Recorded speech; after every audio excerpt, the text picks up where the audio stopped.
Hello, Jim Steska here, coming to you from Fredericksburg, Virginia. What I'd like to talk about this evening is my recipe of the week. It's chopped steak, pear, and feta salad.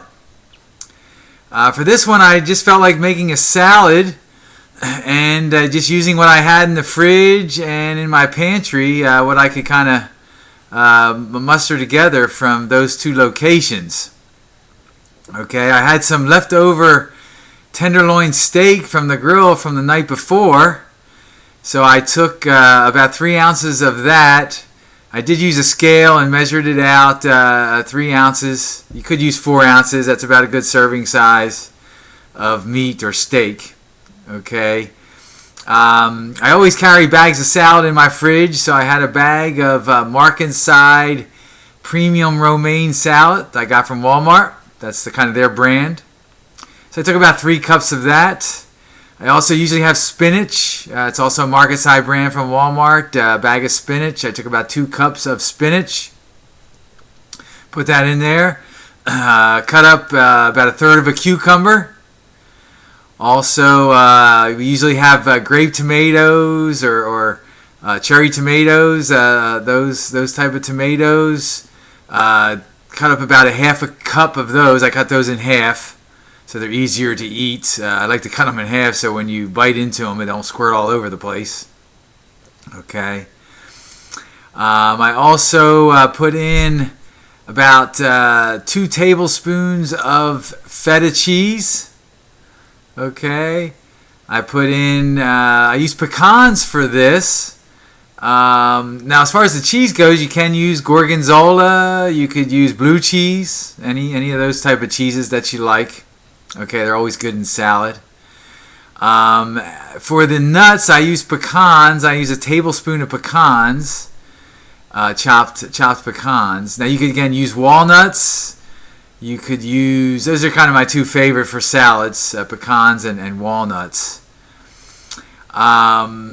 And I used a can of pears. I had a can of pears in my pantry, and they were in there for a while. The date was still good though.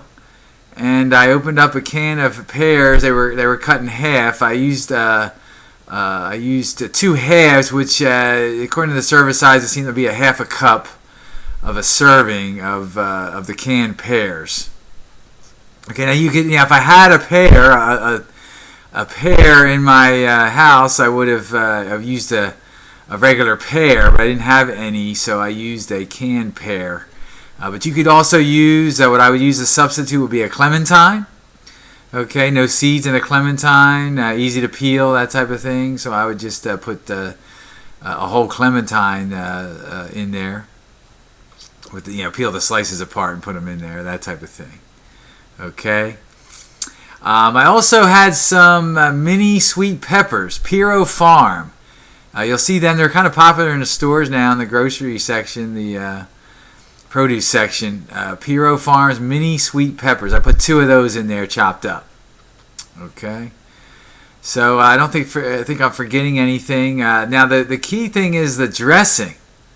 Okay, I recently found this dressing I used for this one, blue cheese, Walden Farms. Look at it. If you can see that, 0 calories, calorie free. Walden Farms makes a brand of dressing with different flavors. This one happens to be blue cheese. It's calorie free. Unbelievable. I'm hooked. Okay, highly recommend. It tastes good. Okay, there's other flavors. I actually had a salad recently that I use sesame ginger. That's a good flavor. Okay. Another one here my wife likes, honey Dijon. Okay, she likes that flavor. Now that's the flavors I have now. They also make a Thousand Island. I ran out of it recently. The Thousand Island is excellent. They have a Caesar that I've had for Caesar salad. I no longer use the salad dressing, a Caesar salad dressing that comes with a Caesar salad. I use the Walden Farms Caesar salad dressing. They also have ranch. Okay, different flavors, many different flavors. So I find them at Walmart and Food Line. I haven't really looked in any other stores, but look in your grocery store and see if you can't find Walden Farms. They're a little bit more expensive. I think I pay $3 something a bottle. Okay, but to me it's worth it. Okay, because when you put dressing on a salad, it can add to the calorie content and turn a relatively healthy, low-calorie meal into a fairly healthy, higher calorie meal. So it does work real well. This particular meal turned out to be, as you could see below my video, I do have the ingredients and how to put it together, and also the nutrition label. Nutrition label says 411 calories, and it gets a B plus rating, probably because of the sodium content. 700 milligrams is fairly high in sodium content for one meal, but still reasonable, still pretty decent. So I think that's why I got a B plus instead of an A. It's an A in my book. Okay, I got plenty of protein, almost 35 grams of protein, 31 grams of carbohydrates, and 16 grams of fat, which is a very good ratio of your three macronutrients: protein, carbohydrates, and fat.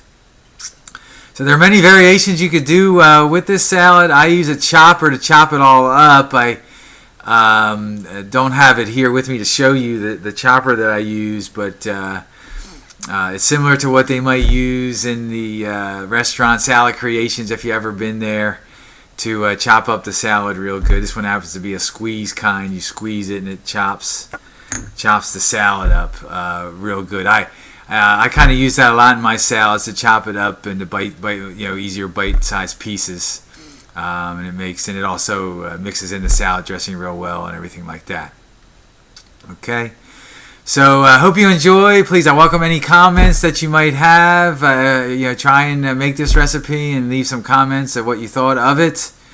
Okay, and if you don't like the exact ingredients I put here, try some of the variations I suggested. And again, instead of using steak, you could use chicken breasts. You could use shrimp. You could use scallops even. I just recently had a salad with scallops in it. Okay, anything like that you might prefer. Okay, so bon appetit. Hope you enjoy, and have a nice evening. Bye.